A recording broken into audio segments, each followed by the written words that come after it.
বীর সন্তান নেতাজি সুভাষচন্দ্র বসুর জন্মদিন ও প্রজাতন্ত্র দিবস উপলক্ষে সুভাষ জন্মোৎসব সাড়ম্বরে অনুষ্ঠিত হচ্ছে গাইঘাটা থানার ঘোজার সুদৃশ্য আমবাগানে। 23শে জানুয়ারি সকালে জাতীয় পতাকা উত্তোলন ও নেতাজির প্রতিকৃতিতে পুষ্পার্ঘ্য অর্পণ করে এই মেলার উদ্বোধন করেন ধর্মপুর 2 নম্বর গ্রাম পঞ্চায়েতের প্রধান সুভাষ রঞ্জন হালদার। উপস্থিত ছিলেন প্রাক্তন বিধায়ক বিশ্বজিৎ দাস, গাইঘাটা পঞ্চায়েত সমিতির সহসভাপতি অজয় দত্ত, চৌবিরিয়া 1 নম্বর গ্রাম পঞ্চায়েতের প্রধান তপন হাজরা, জলেশ্বর 2 নম্বর গ্রাম পঞ্চায়েতের উপপ্রধান উত্তম সরকার সহ বিশিষ্ট ব্যক্তিবর্গ। উল্লেখ্য, প্রতি বছর আকর্ষণীয় এই মেলার আয়োজন করে ঘোজা সুভাষ জন্মোৎসব কমিটি। এবারের মেলা 30 বছরে পদার্পণ করল। 6 দিনব্যাপী এই উৎসবে চতুর্থ দিন অর্থাৎ প্রজাতন্ত্র দিবসের বিকালে মূল মঞ্চে অনুষ্ঠিত হয় চিত্তাকর্ষক সাহিত্য বাসর ও কবিতা পাঠের আসর।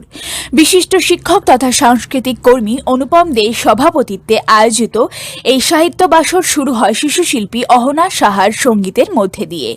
অনুষ্ঠানে প্রধান অতিথি হিসেবে উপস্থিত ছিলেন যেথায় আমার ঘর পত্রিকার সম্পাদক মৃণালকান্তি সাহা। বিশেষ অতিথি ছিলেন কবি ও শিক্ষক সুভাষ রায়। উপাসনা সাহিত্য পত্রিকা আয়োজিত এই সাহিত্য বাসর সকলের কাছে হৃদয়গ্রাহী হয়ে ওঠে।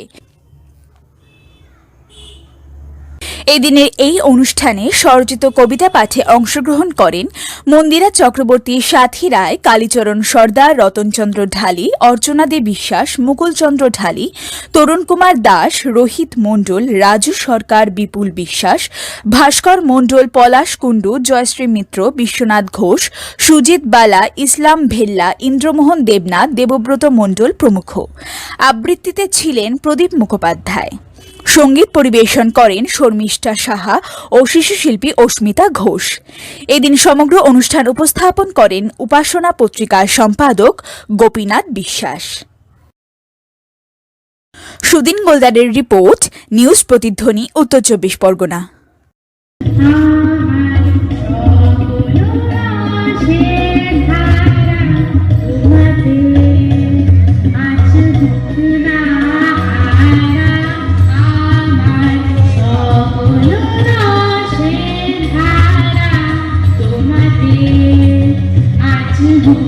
না